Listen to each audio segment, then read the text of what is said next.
vamos al enfoque de hoy. Les informo que yo estoy transmitiendo hoy desde la sede de América TV, porque tuve hasta hace 3 minutos los últimos 2 segmentos con Juan Manuel Cao en A Fondo y la ubicuidad no se me da muy bien. Yo he tratado, yo con tal de buscarme la comida trato hasta eso, pero no me salió muy bien. Entonces vamos a poner el enfoque de hoy con nuestro invitado, Julio Schilling.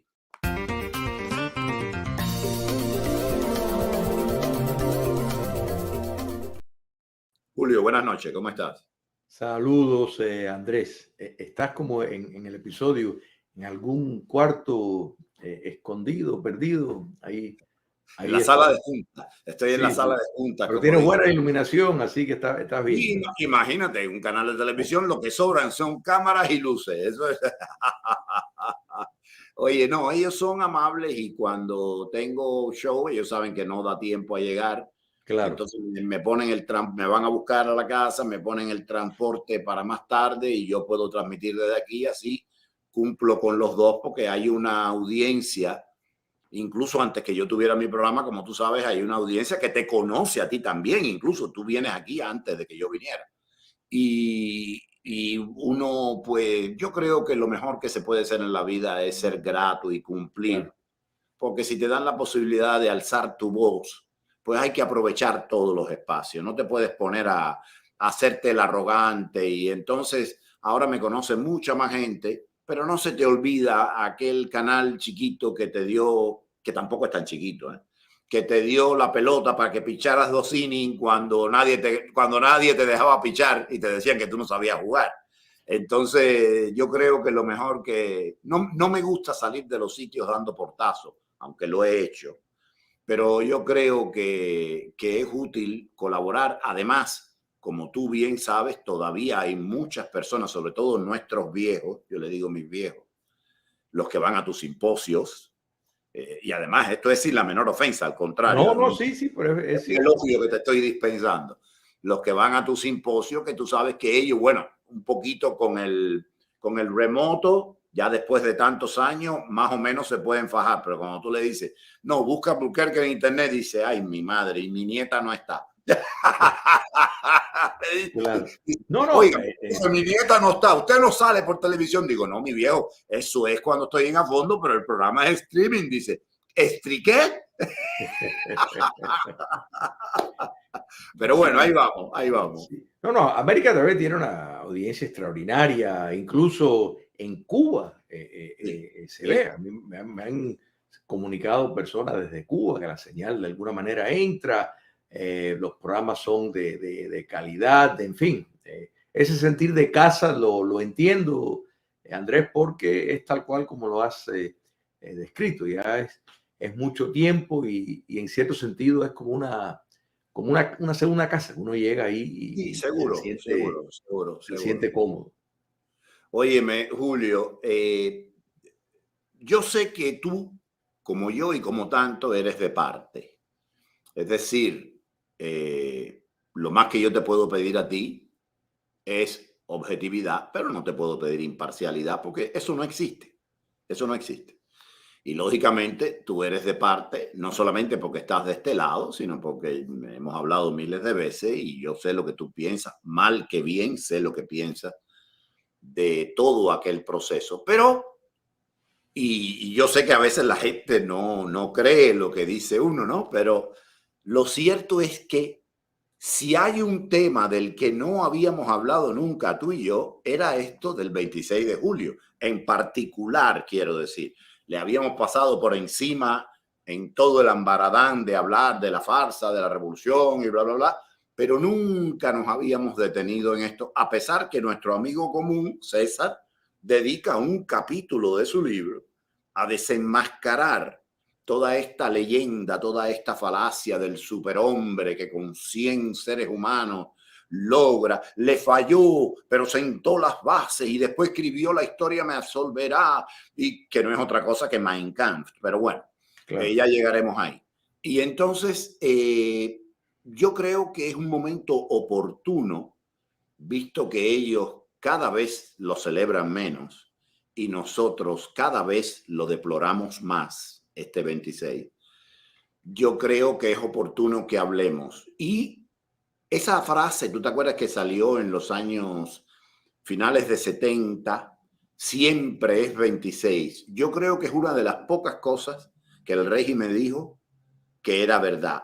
Y es que en Cuba siempre es 26. Es decir, siempre estás en peligro de que te den un tiro, siempre estás en peligro de que te torturen, siempre estás en peligro de un asalto, siempre estás en peligro de sufrir cárcel y vives en una clandestinidad total.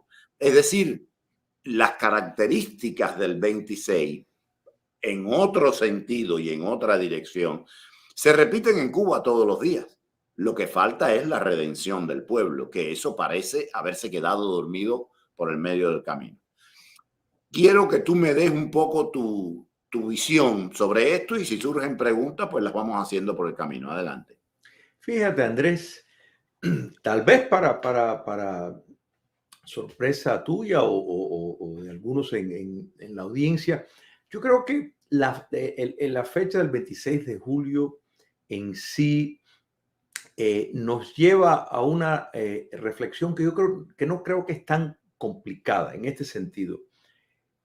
Tenemos lo que ocurrió el 26 de julio del año 1953, el ataque a dos cuarteles, y tenemos después la fabricación de un mito historiográfico para servir propósitos propagandistas, que se falseó la realidad.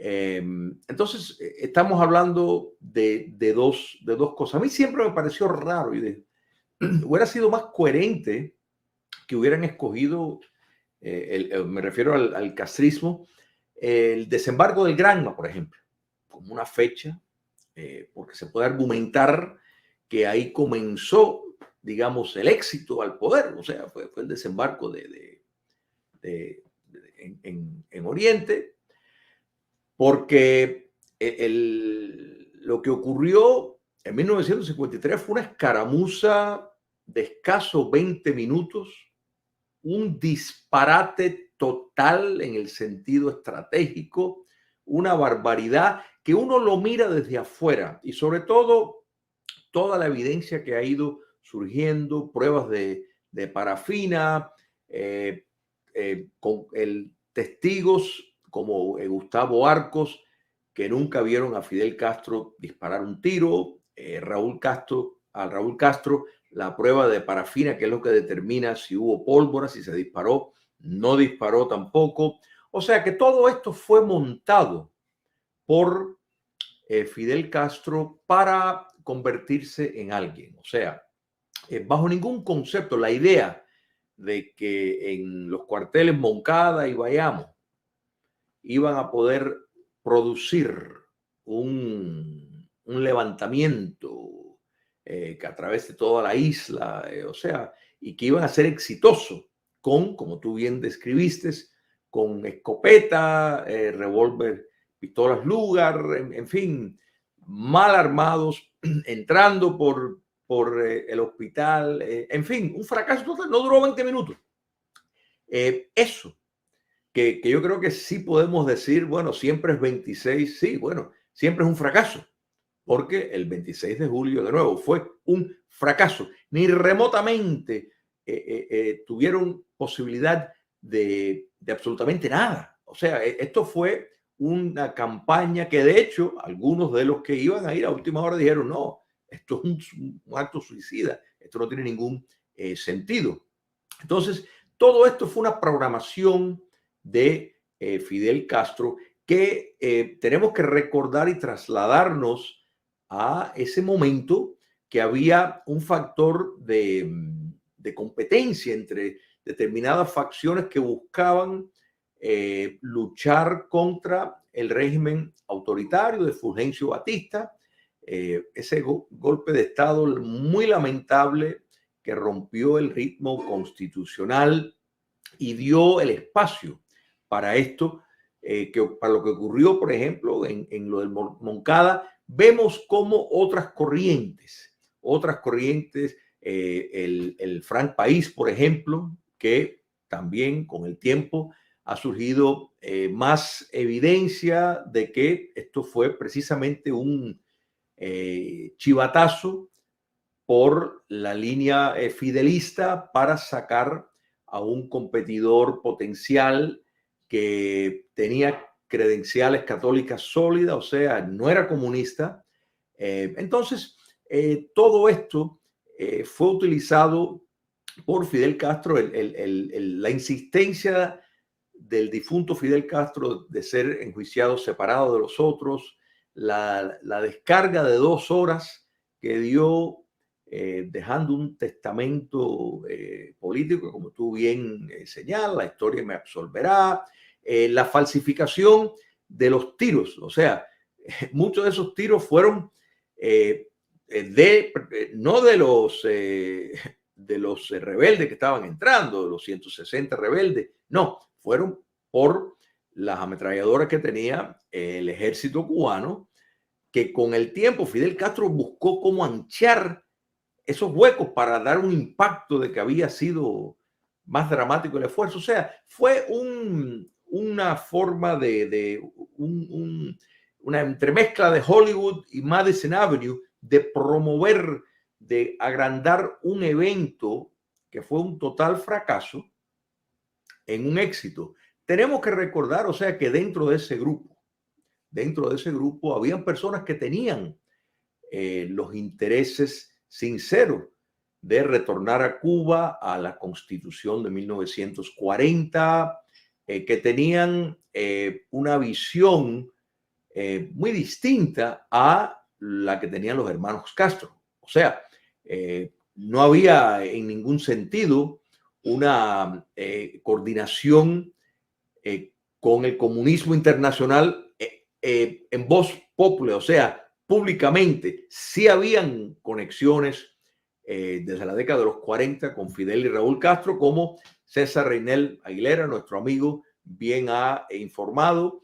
O sea, sí había esa conexión, o sea, pero era algo escondido, lo negaban, y el acto en sí de atacar a esos 2 cuarteles estaba destinado para fracasar desde el primer momento, como dije anteriormente. Pero Andrés, el hecho de que Fidel Castro se cuidó dentro de esos menos de 20 minutos, estuvo otros minutos como tratando de coordinar, o sea, estuvo seguro de mantenerse un distante del lugar donde su vida podía correr riesgo, y fue con la idea de preparar un escenario para poderse posteriormente lanzar. O sea, se sabía, y esto es importante porque cuando uno enfrenta a un enemigo, uno sabe el enemigo la condición que tiene. Entonces, en el caso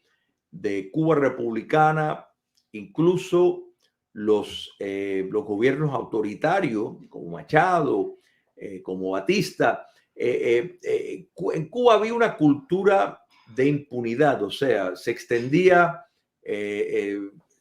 las condenas no se cumplían, personas que cometían actos de terrorismo, personas que cometían actos indebidos después eran perdonados y no había pasado nada. Esto lo vimos a través o sea, no hubo juicio, por ejemplo, la guerra de agosto, ¿verdad? De 1906, nadie pagó por eso. O sea, en fin, determinados procesos históricos en Cuba, nadie fue llevado a los tribunales, o sea, y si fueron, después podían recibir una amnistía. Eso estaba presente en la mente de Fidel y Raúl Castro, porque él se entendía que Batista buscaba, y ya de hecho para el 53 se hablaba de eso.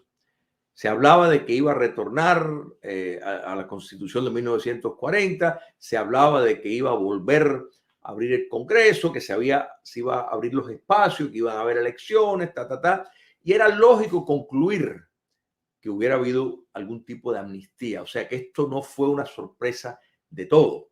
O sea, y yo creo que todo esto jugó en los planes de Fidel Castro. Yo creo que en ningún sentido Fidel Castro pensó lo que pensaron muchos otros cubanos que entraron en Cuba en la década de los 60 y 70, de que entendían de que si eran capturados probablemente iban a ser fusilados, y si no eran fusilados iban a sufrir condenas de 20 a 30 años y le iban a cumplir. O sea, que en eso iban a ser torturados, en fin. En cambio, eso no era el caso con lo que se vivió en la década de los 50. Y simplemente yo sé que, bueno, se cometieron barbaridades, sí, pero no se compara en escala y los grados son extraordinarios en cuanto a la barbarie que se ejerció. Hay una cosa, Julio, y en el fragor de la exposición uno se va.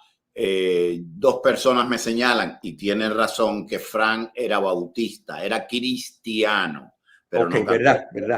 cristiano, pero cristiano sí era, porque bueno, la religión judeo-cristiana tiene varias vertientes.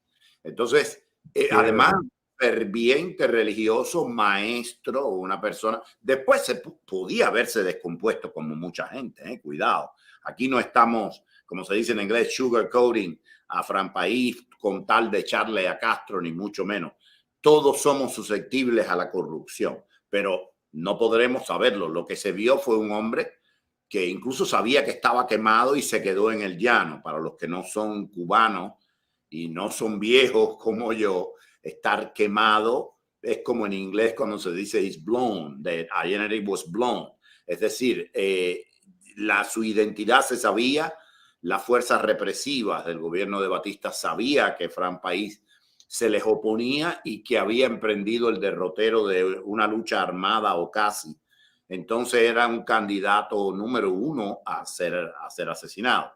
Pero bueno, hay una cosa que discutiendo con César hemos visto, y es los números no dan, Julio. Los números no dan. Y primero, el Partido Socialista Popular condena el asalto a Cortés Moncada como una locura y un asalto a la Constitución. El PSP se puso de parte de Batista 2 veces después que Batista había dado el golpe. Cuando el Moncada y después cuando el asalto al Palacio Presidencial. En ambos casos condenó de boca para afuera, condenó y qué sé yo. Hay unos fuertes indicios de que tras la preparación, el financiamiento y las cosas de esta payasada estaba la mano del PSP. Y alguna gente dirá, bueno, primero, la primera, y está bien, ¿no? Porque está bien que uno se cuestione todo. Lo primero es, ¿cómo podía saber el PECUS que en Cuba se iban a dar las condiciones de una revolución? ¡Qué casualidad! Y a esto hemos respondido muchas veces. El PECUS no lo sabía. No lo sabía ni el mismo Fidel que la cosa iba a desembocar así. El PECUS, de buen comunista, sembró maíz en todo el continente americano, incluyendo y sobre todo Estados Unidos y Canadá. Porque el servicio exterior de los Estados Unidos lo tenía hasta aquí. Hasta aquí lo tenía aficiado. Y eso lo hemos dicho otras veces. Desde Somerville estaban chantajeados porque eran gay, y en aquella época no es como ahora que tú lo confiesas abiertamente. No, en aquella época ser gay implicaba perder el empleo, perder muchas cosas. Ser un apestado en la sociedad. Será injusto, pero es como era la cosa. Entonces, esta penetración llegaba a sembrar maíz en todo el continente. ¿Qué pasa? Que cuando vieron, como el ejemplo del germinador que nos dan en primaria, bueno, no se lo dan en primaria a nosotros los cubanos que estudiamos hace muchos años, porque en este país el ejemplo del germinador lo están dando casi en el 11º grado. Es una vergüenza, pero bueno, ok. Como el ejemplo del germinador, en cuanto vieron que salió la hojita del frijol, se pusieron con todo. En otros países fracasaron. Mira, en Guatemala les salió mal. En México probaron varias veces y les salió mal. En Argentina estuvieron detrás de Perón, pero Perón nunca nunca se decidió que si los fascistas y ellos. Claro, porque es que fascistas y comunistas es lo mismo. En otros países tuvieron sus momentos de éxito, sus momentos de no éxito, hasta que se le da el demente apocalíptico cubano, y entonces empiezan a apostar. Pero voy a ir más allá, y esto puede ser una gran discusión mía con César, y es que el hecho que tú seas del PSP y el hecho que tú trabajes para Moscú no quiere decir que haya una visión monolítica y que lo que viene de Moscú. No, no. En Moscú en ese momento habían fortísimas contradicciones. Se había acabado de derrotar el estalinismo con Stalin. Después continuó el estalinismo con Khrushchev, que era otra onda, un poquito más intelectual, un poquito más los Beatles y They Clark Five. Pero dictadura igual y Gulag igual y problemas igual. Claro, comparado con Stalin fue un cambio sustancial. Entonces, tú a lo mejor en ese momento, fíjese, 53, en un periodo de convulso y de cambio, a lo mejor ni el PQ estaba al corriente al 100% y la KGB le llegaba a esto como...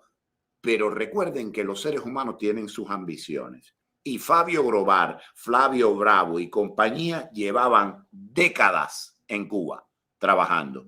Ellos querían ganar. Es como los segurosos que se meten en los programas de nosotros, dando el libretazo sin consultar con sus sicarios jefes y empiezan a decir cosas y a lo mejor después los llama el jefe y le dice, oye, tenemos otros planes con esta gente, le vamos a poner una bomba en el carro, cállate la boca que está despertando la paloma. ¿Quién te...?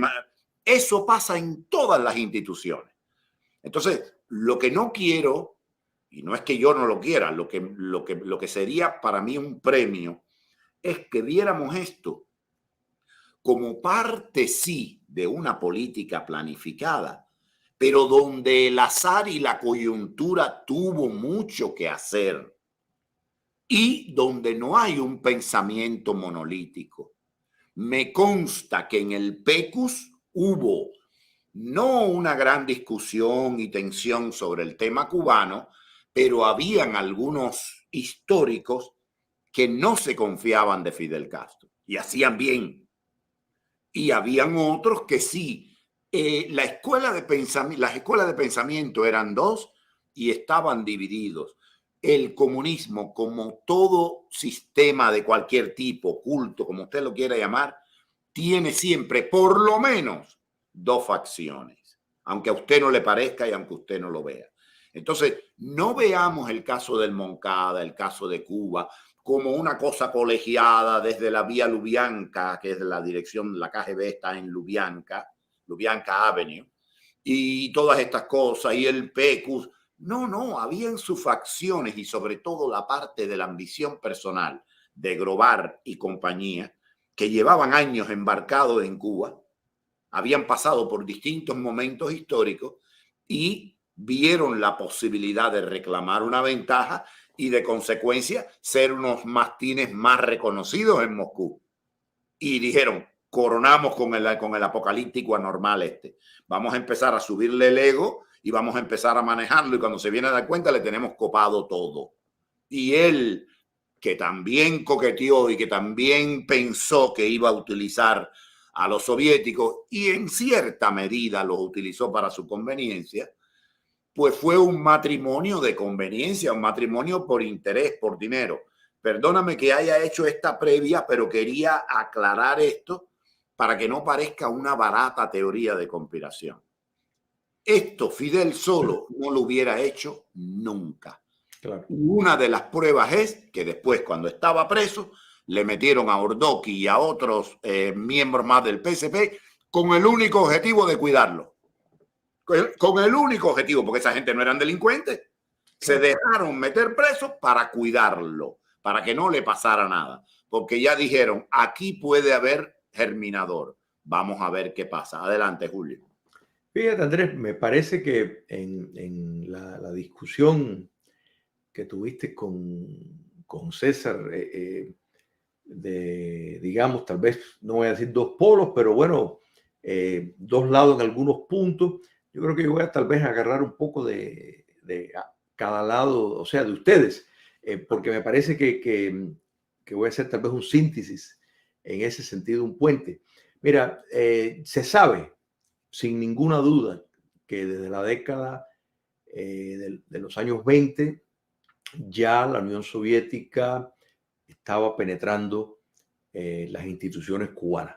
Eso no hay discusión. Y Cuba siempre fue sumamente valorada porque entendían no solo el factor geográfico, sino entendían que siendo una isla, un archipiélago, pues esa protección de mar le haría más fácil resistir, digamos, intentos para sacarlos del poder. O sea, de modo de que ellos siempre veían, y sobre todo hay que recordar que Cuba y los Estados Unidos, desde la era colonial, tenían una relación muy íntima, en algunos casos hasta simbióticos, porque los Estados Unidos, por ejemplo, Cuba le proporcionaba la mayor cantidad de azúcar que consumían los Estados Unidos, aún siendo Cuba una colonia.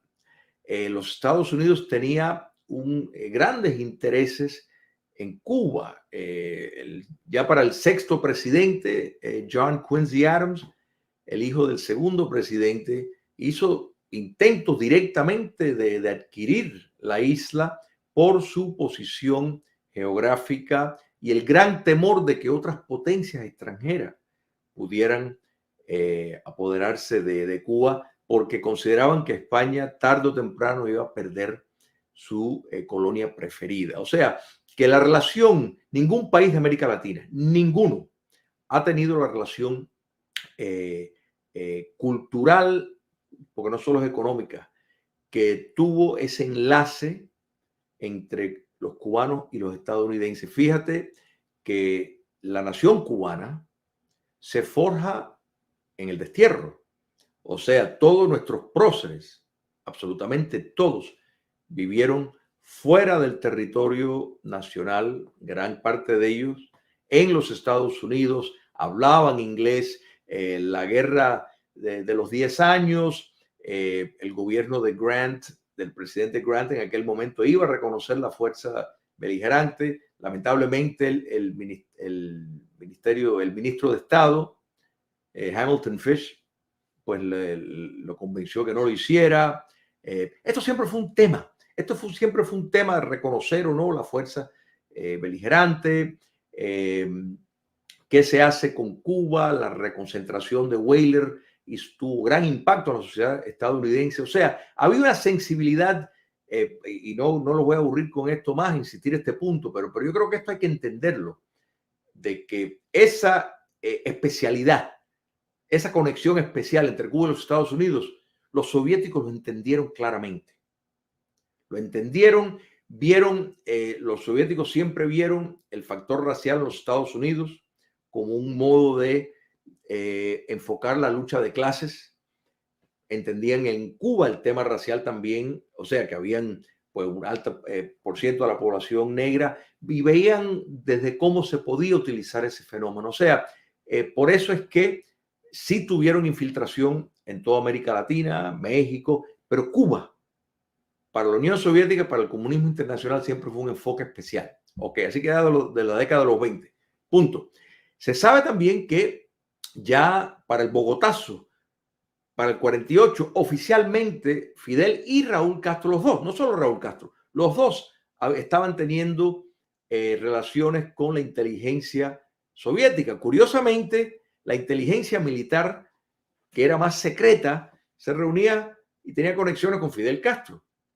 La KGB más abiertamente, y por eso pues la cara visible de Raúl Castro como comunista, ese pronunciamiento se entendía bien. O sea que ya esa relación no se evaporó a la nada. Fue una relación que continuó. Pero ¿qué pasa?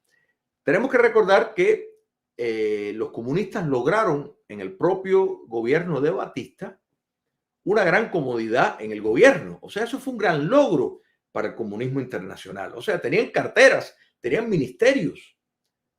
Carlos Prío tuvo que despojar los sindicatos y gran parte de los logros que tuvo el comunismo internacional con el gobierno de Batista. Entonces, Batista coqueteó enormemente con el socialismo. Entonces, pues, naturalmente la Unión Soviética, en mi apreciación, jugó y le asignó el papel al Partido Socialista Popular de criticar la aventura de los Castro, pero desde una posición de comodidad para no perder la proximidad que tenían con el régimen de Batista, que Batista utilizaba eso, o sea, y sentía cierta tranquilidad de que al menos, pues, habían estos pronunciamientos, pero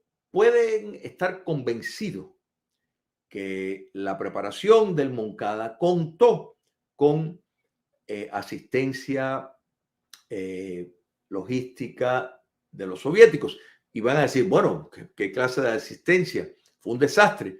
Pero es que eso es imposible, que esto sea, que los ataques a los dos cuarteles se podían haber imaginado que iba a ser un éxito. O sea, bajo ningún concepto. Militarmente, eso no era posible.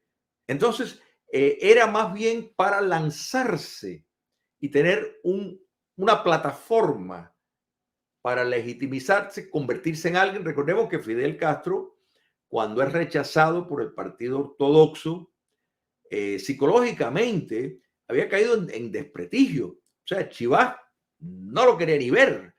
¿Por qué? Porque entendía que el tipo no valía nada, que era un delincuente.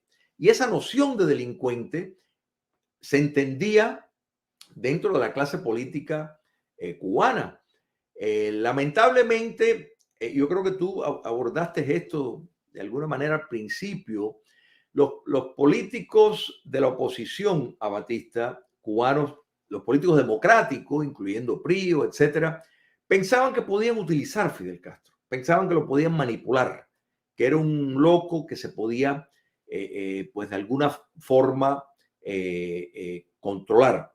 Pero está perfectamente claro, Andrés, y creo que César también, creo que ese es el punto de César también, que el papel de la Unión Soviética, y mira, esto lo vemos claro, y cuando digo el papel de la Unión Soviética me refiero al comunismo internacional, la inteligencia de la KGB, la penetración en las instituciones norteamericanas, como el Departamento de Estado, que lograron desdibujar la realidad de esa conexión de los Castro con el comunismo internacional. Y al final, Andrés, no podemos ignorar en toda esta ecuación, y claro, esto es algo que la historiografía castrista pues no quiere, nunca ha querido tocar mucho el punto, pero la realidad es que el embargo de armas al régimen autoritario de Fulgencio Batista y la directriz que recibió de los Estados Unidos de que se tenía que ir fue fundamental. O sea, la huelga, la famosa huelga general que fracasó, o sea, sí, hay que entender, la mayoría de los cubanos estaban cansados de Batista. Está bien, eso es verdad. Pero de ahí a decir que si el régimen de Batista hubiera utilizado las fuerzas armadas como un buen estratega militar, y si los Estados Unidos hubiera seguido la subvención de armas y le hubiera dado un apoyo a Batista, no se hubiera concretado, hubieran estado limitados y se hubieran quedado donde estaban, excluidos por allá en las montañas, la Sierra Maestra. Eso es un hecho, eso es un hecho. Lo que pasa que, claro, tanto como la fecha del 26, o sea, del ataque, pues la fecha se escogió para eso, y se trata de minimizar todas las otras cosas, los actos terroristas en las ciudades, donde el enfoque ya no eran enfoques militares, o sea, metían un bombazo en un club, o sea, metían un bombazo en un teatro, que habían civiles, o sea, no estamos hablando, y a los pocos días, pues tienen la masacre de la Loma de San Juan, o sea, donde fue realmente un acto de bárbaro, no solo fusilados, fueron enterrados algunos de ellos vivos todavía, que después se ha podido ver. O sea, que todo esto escogieron esta fecha y de nuevo Fidel Castro, que sí, no fue un estratega militar, pero sí fue un estratega político muy maquiavélico, muy atrevido y engatusó a gran parte de la clase política cubana, engañó a todo el mundo y utilizó la vida de no solo los soldados que estaban en el cuartel Moncada, sino los rebeldes que lo acompañaron y que murieron. Entonces, todo esto jugó con todos para tener una plataforma para hacerse alguien y a partir de ahí esperar otros momentos para volver a la carga. Hay algo en todo este análisis, hay algo extremadamente importante.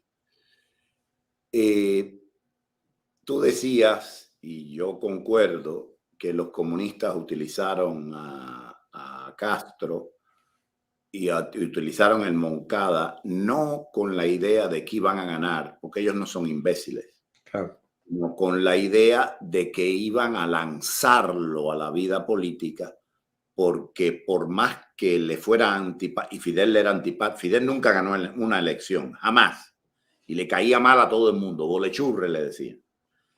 Pero a la vez que una persona tiene esta fachada de que ataca un cuartel, Robin Hood y no sé qué, bueno, la gente tiene que medirse para vilipendiarlo, porque el que está al lado va a decir, sí, pero tuvo los atributos que tú no tuviste. Tú te metiste en la dictadura y él por lo menos hizo esto y esto y esto y esto. Hay que también ver el contexto histórico del momento.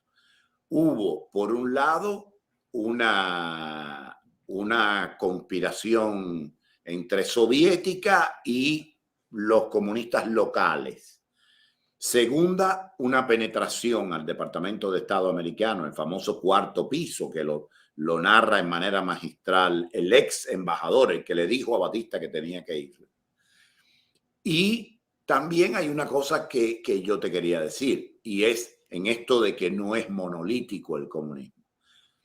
A Mella se lo echaron ellos mismos. Claro. Eso de que Machado mató a Mella es mentira. Posiblemente Mella jamás haya dicho muero asesinado por Machado. Mentira. Ellos le pusieron a una italiana, siempre hay una italiana en el medio. Ellos le pusieron a una italiana de nombre Tina Modotti.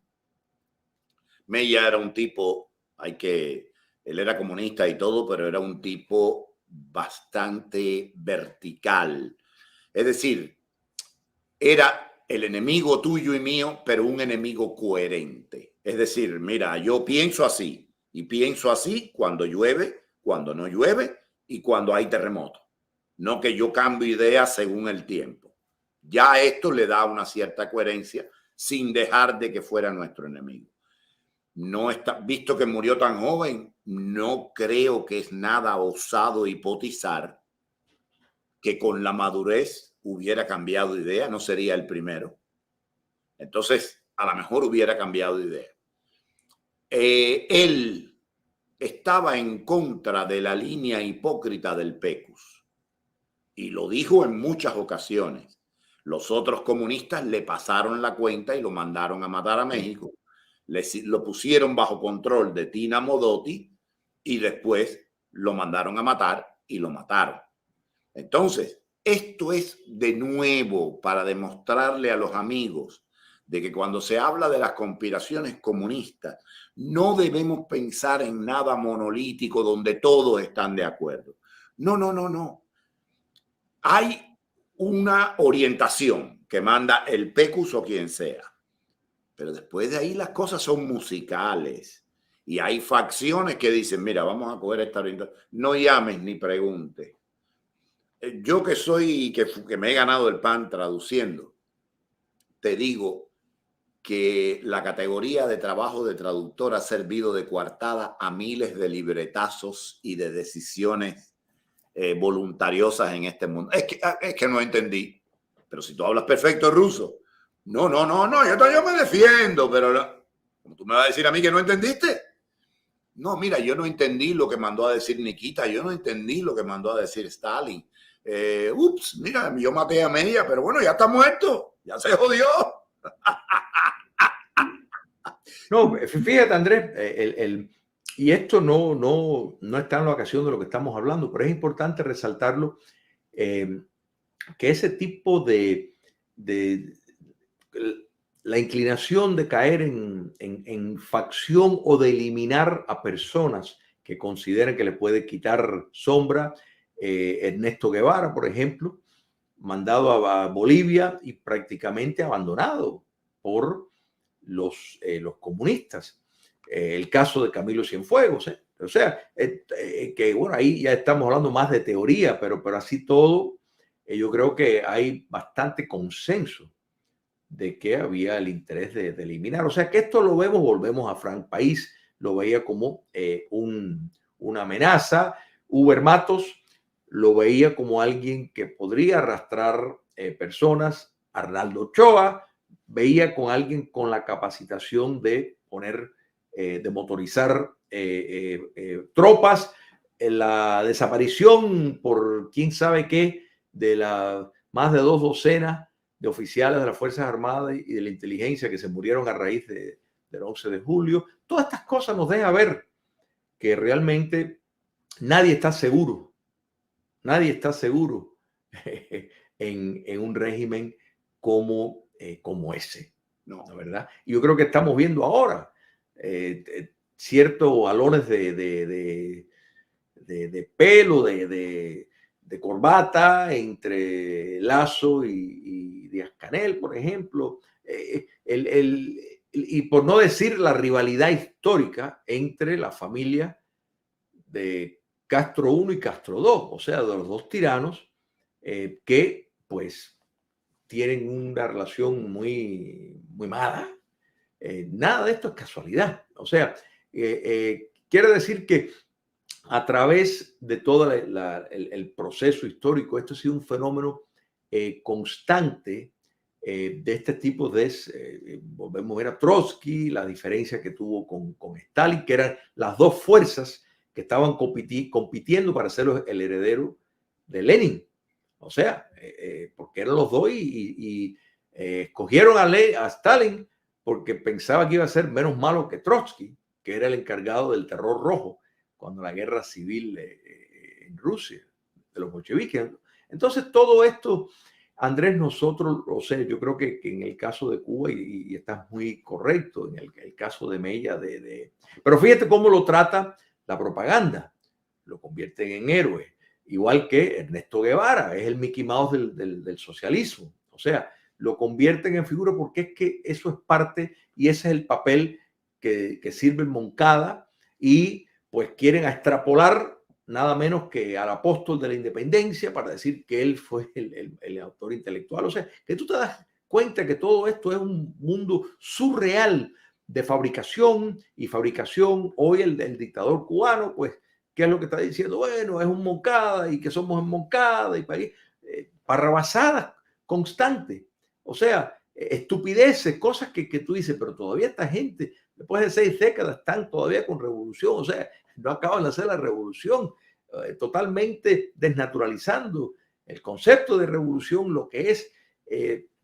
Eso es la realidad, es lo que nos ha tocado vivir y lo que estamos viviendo todavía. Pero es importante, Andrés, tocar puntos como este, que mira, dicho sea de paso, para personas que les interesa mucho el tema este del Moncada, este libro de Antonio de la Cova, muy bueno, escrito en el 2007. Tony de la Cova ya falleció, pero realmente hizo un trabajo extraordinario entrevistando a muchos de los partícipes en ese acto como factor histórico yo creo que es el mejor libro con exclusivamente lo que ocurrió en el Moncada, y ya de nuevo lo que posteriormente vemos con ya el triunfo del 26 de julio, ya cómo Castro logra eliminar a todas las otras fuerzas que buscaban un modelo democrático, pues van y vuelven al Moncada y lo sacan ahí y Castro ahí de nuevo, como dije anteriormente, las balas ahí poniéndolo más grande para asegurar de que se ve y vendiendo la historia. Cada vez que alguien va a Cuba hay que pasar por el Moncada y todo vendiendo esa gran historia y que fueron a cuchillar muertos ahí, que si le sacaron los ojos, que eso es mentira. Entonces, o sea, se ha desvirtuado lo que realmente ocurrió. Igual que exageraciones acerca de que si pasaron por las cámaras donde estaban los soldados con cuchillos. No hubo tiempo, sin menos, no duró ni 20 minutos la escaramuza, Andrés.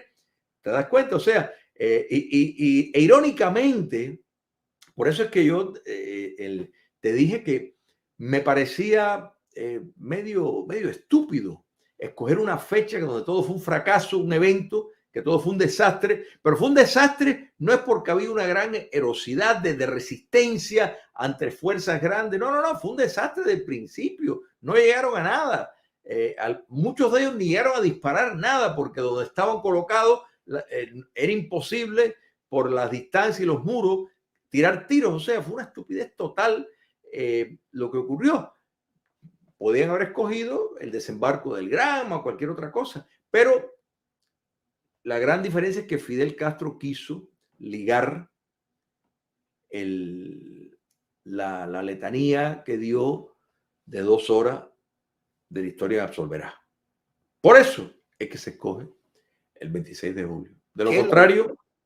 La historia me absorberá, que se sepa, fue retocada una y otra vez. Correcto. Me alegro que hayas puesto, efectivamente.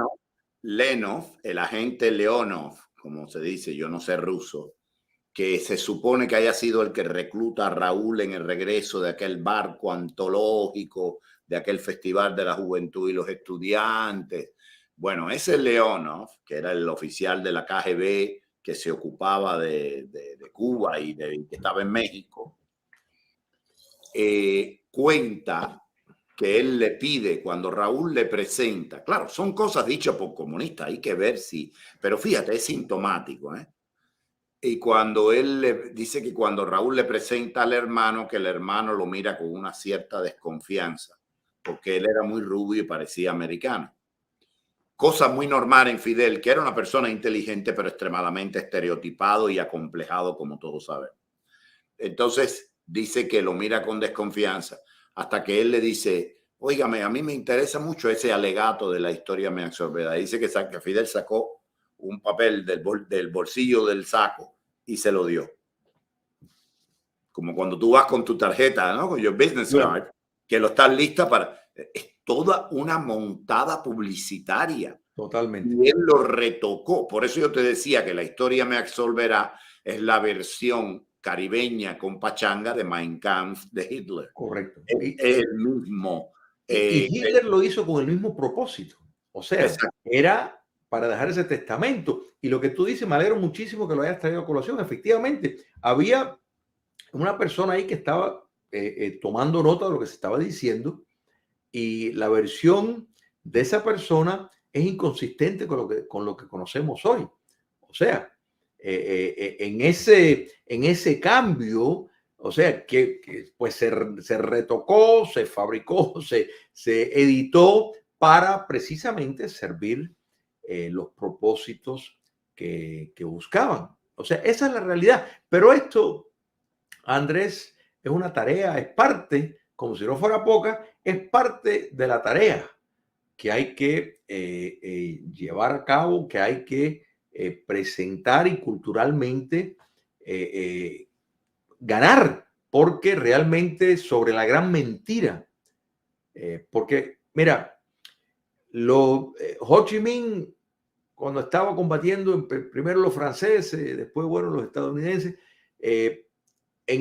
nunca ocultó que era comunista. O sea, que por lo menos tuvo el decoro de presentar su guerra tal y como era, lo mismo Mao Zedong. O sea, no ocultó que era comunista. Sin embargo, Cuba sí, o sea, en el caso cubano sí. Fidel y Raúl Castro sí lo ocultaron. O sea, que mintieron descaradamente.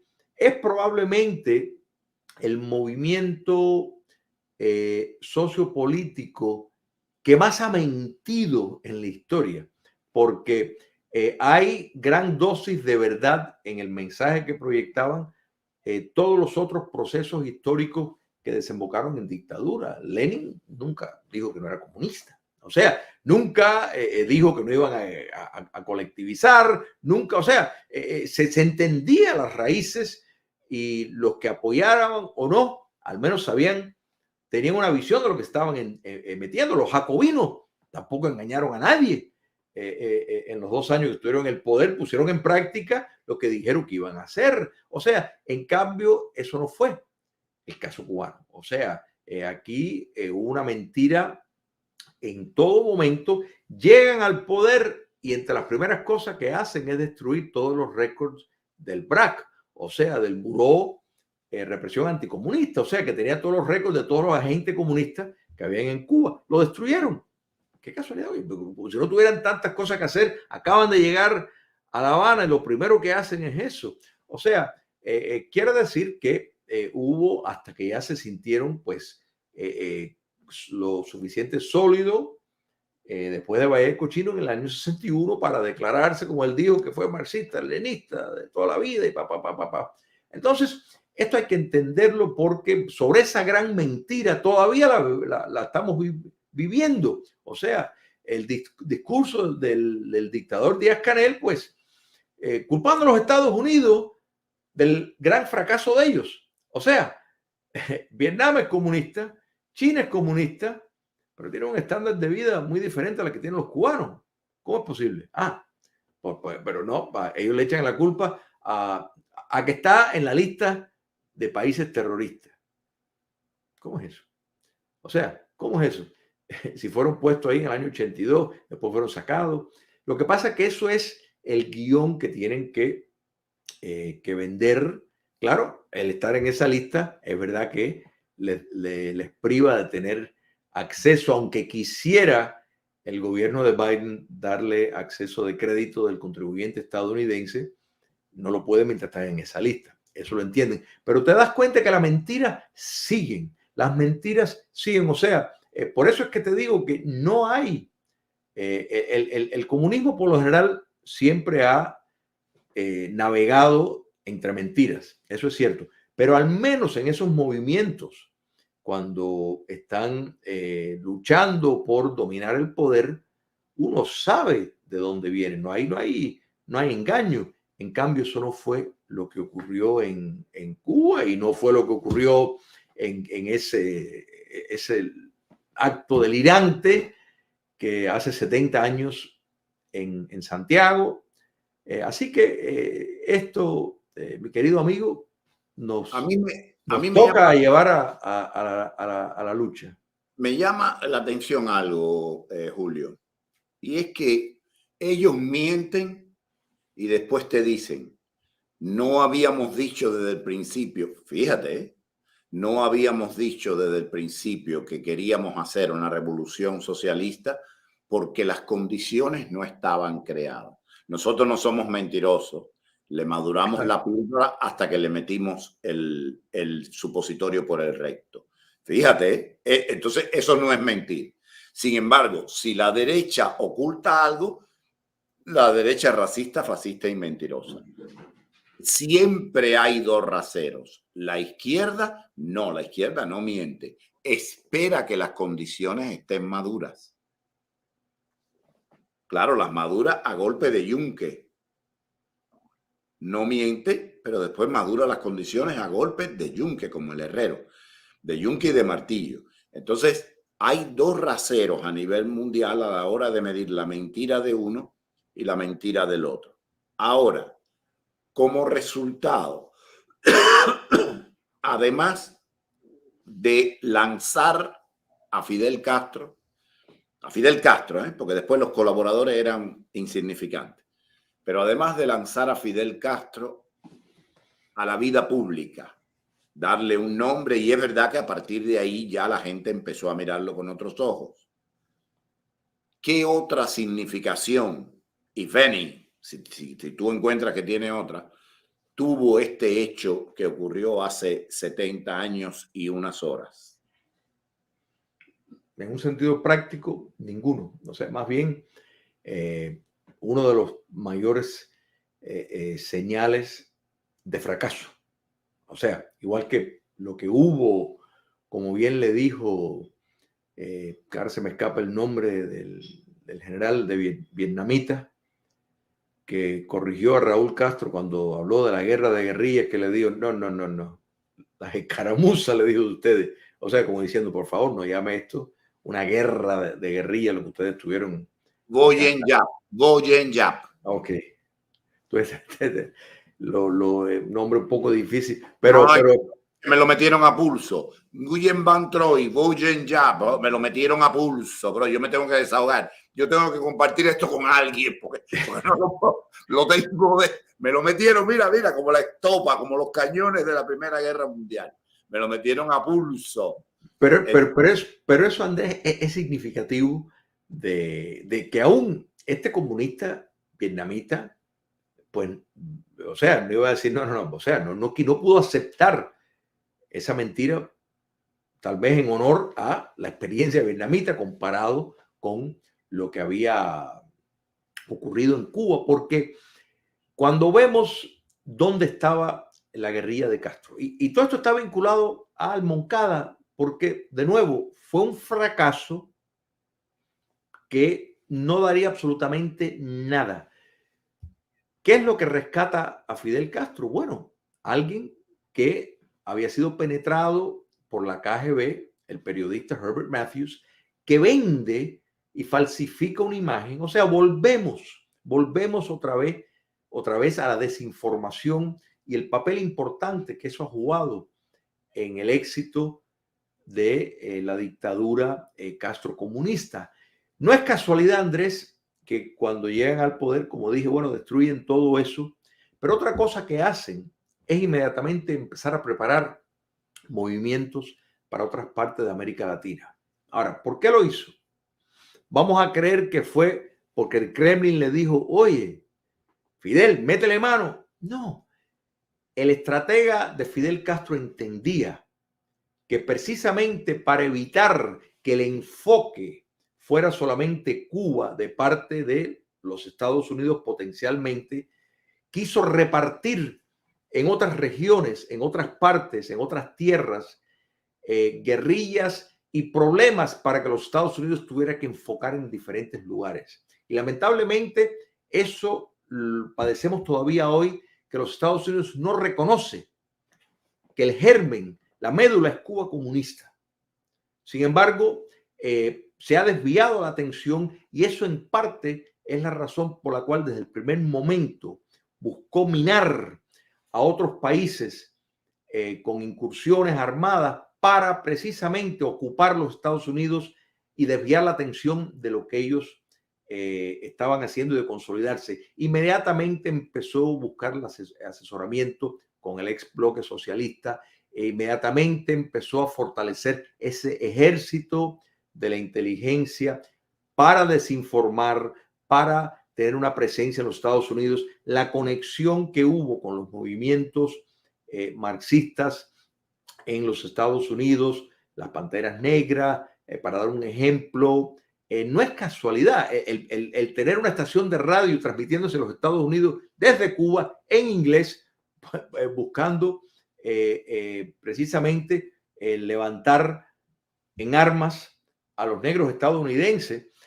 Todo esto era parte de un plan para mantener los Estados Unidos muy ocupados en su propio territorio, en otras partes. O sea, todo esto Andrés, y a la misma vez personas desinformando sobre la amenaza de Cuba comunista a los Estados Unidos, diciendo no, realmente no es una amenaza. No, realmente no es así. Y por eso dejaron entrar a Ana Belén ahí. Yo cada vez estoy más seguro de que ellos sabían perfectamente que Ana Belén, porque después que hemos hablado me he enterado, gracias a mi amigo Enrique, que tú sabes que desertó de la inteligencia de ellos, que eso de... Que sabe muchísimo, que sabe, es un tesoro. Exacto. Dice que eso de burlar el detector de mentiras no es tan fácil como lo pintan en las películas. Y que la mayoría de los dobles agentes fallaron la prueba del detector. Y aquí decían, ups, está bien, ¿sí? Para virarlos y hacerlos doble agentes, voluntarios o involuntarios. Entonces, Ana Belén tuvo pala. No es la Rita esta que se fue para Suecia solamente.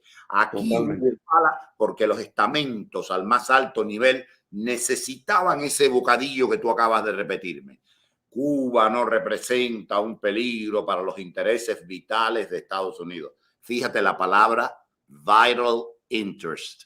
No dicen para los intereses. Claro. Ellos ya conceden que hay una cierta intoxicación, pero ponen el parche y te dicen a las 10 de última, los intereses vitales no están en peligro. Yo te voy a robar un minuto porque dice JMRM, serán las siglas de algo. Dice, este Albuquerque es un extremista y detrás de cada extremista hay un oportunista. Bueno, JMRM, con la Estatua de la Libertad, yo lo que te exhorto es que tú te abras tu propio canal, de lunes a viernes digas lo contrario, denuncies mis extremismos y le des luz a la gente que te quiera seguir con lo que tú planteas. Esto es una peña que se ha creado con mucho sacrificio y mucha tenacidad y es donde se trata de hacer pensar a las personas. A veces me he buscado hasta discusiones por tratar de no ser extremista, pero yo no te debo una explicación a ti. Yo le debo la explicación al público que todos los días está aquí. Nosotros somos de derecha y no nos ocultamos como CNN y los demás cobardes. Dentro de esa derecha no tenemos ningún reparo a criticar a la misma derecha cada vez que mete la pata, que lo hace demasiado frecuentemente para mi gusto, pero esa es otra historia. Entonces, si no te gusta el extremismo, bueno, tienes dos. Una, no verme, es tu derecho. La segunda es ábrete el canal y empieza a contrarrestar lo que yo diga o hacer tu planteamiento. Porque abrir un canal para contrarrestar lo que yo digo es darme una importancia que yo honestamente debo reconocer que no poseo. Simplemente pon tu punto de vista. Pero esa gente que entra a los canales de los demás y se permiten dar un juicio sin hacer nada, a mí, honestamente, tú has sido franco conmigo, yo te lo agradezco, yo voy a ser franco contigo, aunque me llamo Andrés.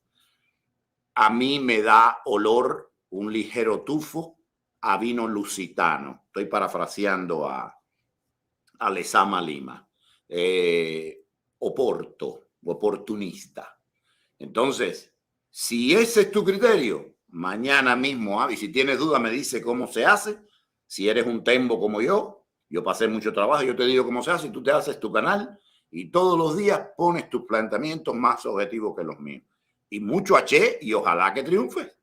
Pero si no vas a decir en qué soy extremista, no le eres útil a nadie, porque estás solamente poniendo un bocadillo que me da el mismo olorcito de los que dicen que la Junta de La Habana no es una amenaza para los intereses vitales de los Estados Unidos.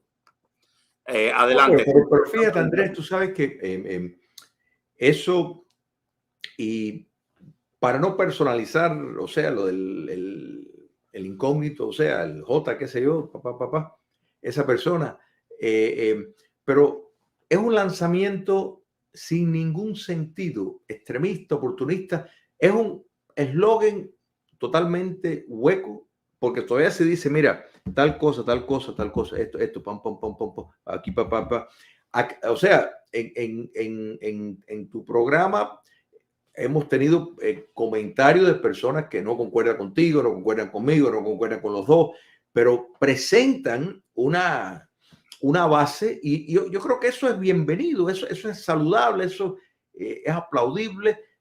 Todos nos enriquecemos por eso, pero algo así es como uno, pues es lógico que tiene que concluir que lo hacen porque están siguiendo un guión, o que son enviados o que realmente no tienen base, solamente para dar una perreta barata, diría yo. Bueno, como dice nuestro amigo César, están menstruando por la boca.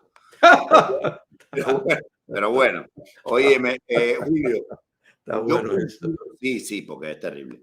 Yo coincido contigo en que en realidad, mirándolo fríamente desde el punto de vista netamente histórico, eso fue una payasada, una subida a una mata a robar el mango del vecino, que lo que le buscó fue la muerte y la desolación a unas cuantas familias, y que lo que hizo fue catapultar a una sola persona y eventualmente al final sumirnos en la pesadilla esta enorme que llevamos viviendo prácticamente 70 años. Entonces, yo creo que es importante que la falacia del Moncada, que el heroísmo de un solo hombre, que el genio planificador se acabe ya. Porque si son tan genios, ¿cómo es posible que no le hayan dado, que no hayan podido darle de comer a un pueblo que ya comía, que tenía una vaca por persona? ¿Cómo es posible que hayan destrozado todo si son tan capaces, tan invictos y tan valientes? ¿Cómo es? ¿Cómo es que no lo han logrado? Por lo menos dar de comer arroz y frijol, fíjate.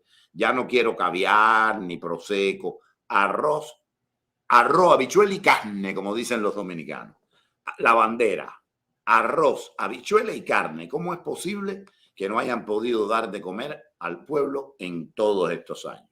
Entonces, la mediocridad es evidente. No sé si tú quieres decir algo más antes de... No, por supuesto, yo creo que 70 años, o sea, porque ellos han elegido esa fecha para celebrar lo que ha sido una continuidad de fracasos, fracasos, fracasos. O sea, el éxito de mantenerse en el poder, sí, como por la fuerza brutal, pero una fuerza que tienen que estar reforzando constantemente, incluso con personas que ellos le dedicaron, desde personas que nacieron ya en cautiverio, que fueron producto de un sistema de propaganda monolítico, y aún así el 11 de julio nos deja ver que fracasó ese gran proyecto de fabricar un hombre socialista capaz de querer vivir en ese desastre. Y yo creo que aquí estamos viendo cómo esa juventud cubana lo que quiere es vivir en la nación cubana fuera del territorio nacional, que no se divorcia de Cuba, que nunca va a dejar de insistir en que Cuba va a ser libre. Y lo del Moncada, ya a nadie le interesa, Andrés. Esto es como ni ellos mismos. Fíjate que ya están teniendo reuniones ridículas con partidas de barrigones que están ahí parados con eslogan vacíos, así como que vimos el guión ese ahorita. O sea, cosas sin sentido, hablando bobería que no, el pueblo no lo cree, y por eso ellos necesitan ejercer el terrorismo de Estado. Por eso tienen que tener a más de 1,000 personas que salieron a protestar en la calle, todavía presos. Eso es parte de la gran inseguridad que tienen, y le tienen que dedicar enormes recursos a la inteligencia, la contrainteligencia, para impactar el mundo del exterior, que ellos necesitan de esa asistencia para poder vivir. Han sido los eternos mendigos. O sea, realmente es bochornoso, porque en ningún momento es como un avión que supuestamente iba a despegar, de acuerdo a ellos, y no solo no despegó, sino profundizó para abajo y siguió para abajo y siguió para abajo. Entonces, todavía están con la misma descarga, con la misma culpable que los Estados Unidos, que para aquí, que para acá, que lo otro.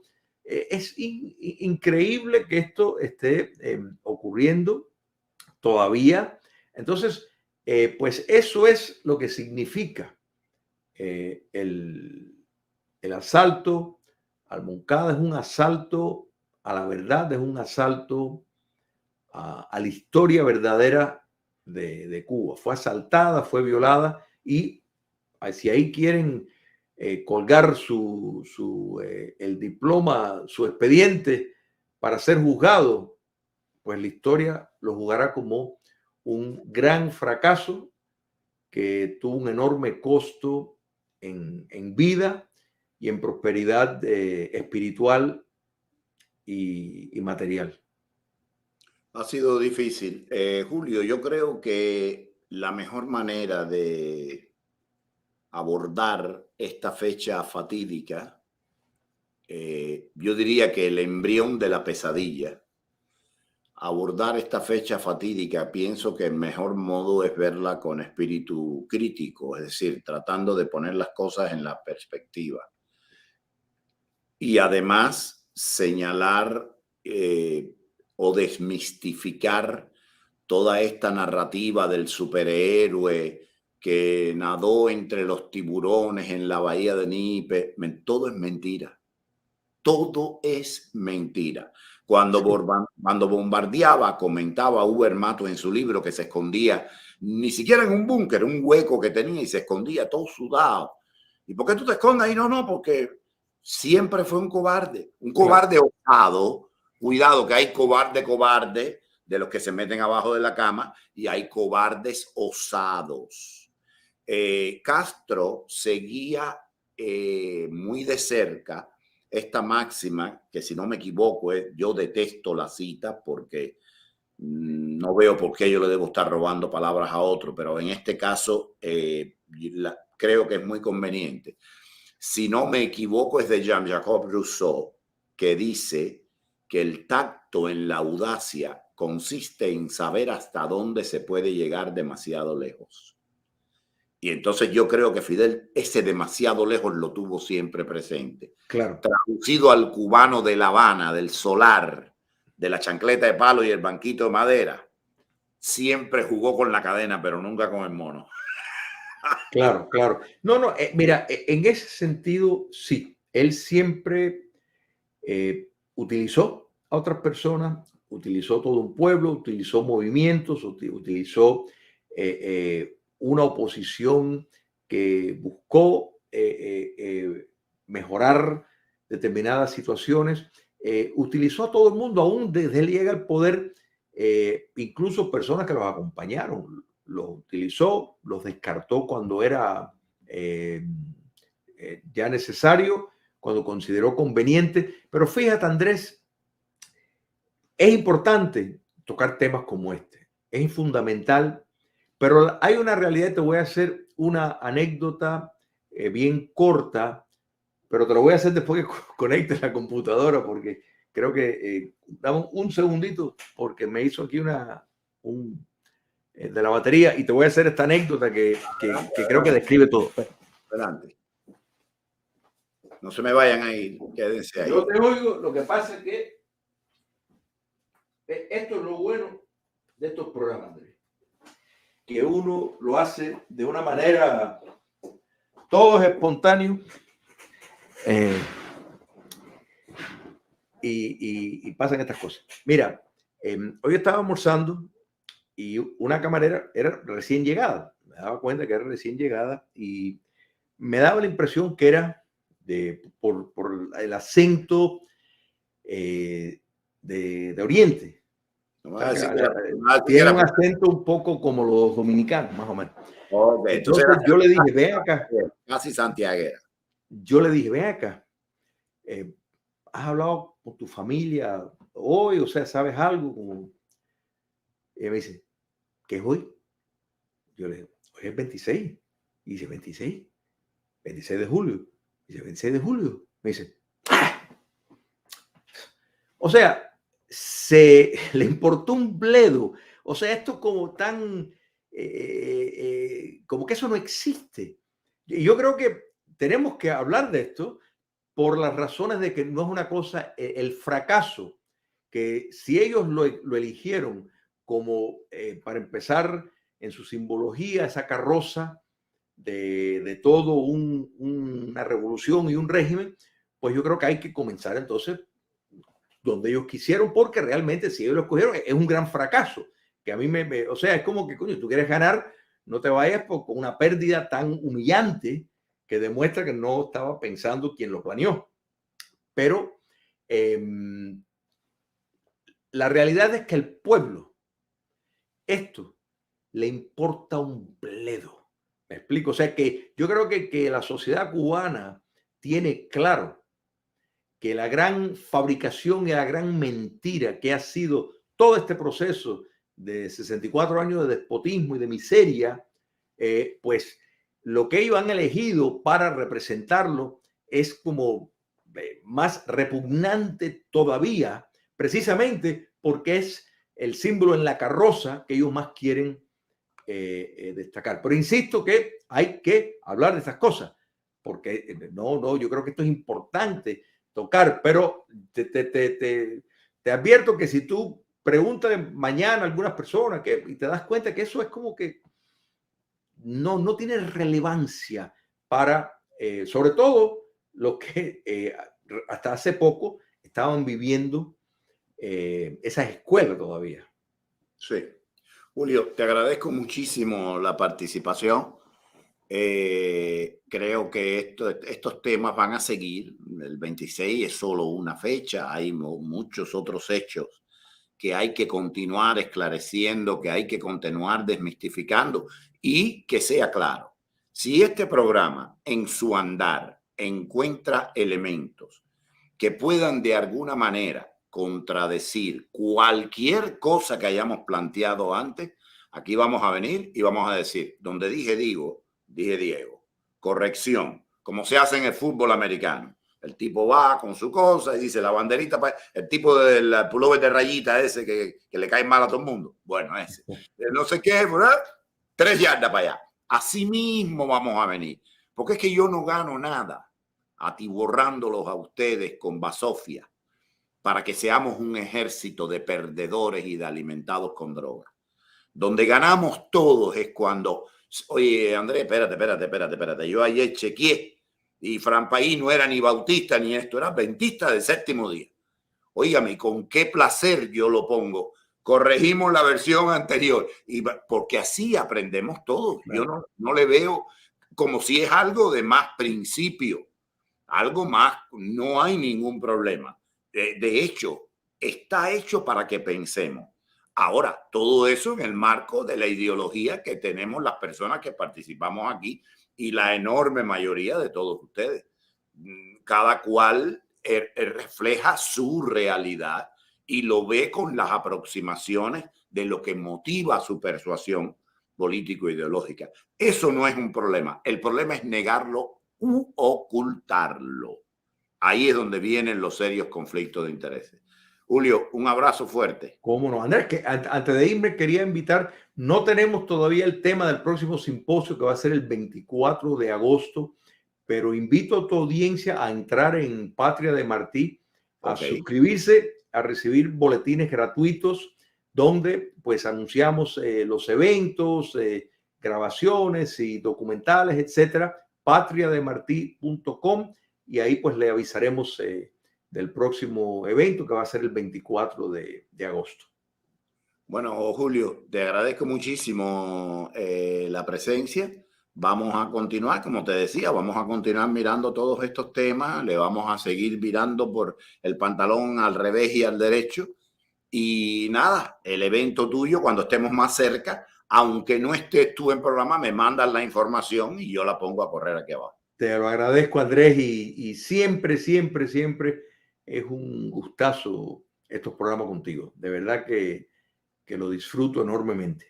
Ok, un abrazo fuerte, cuídate. Un abrazo.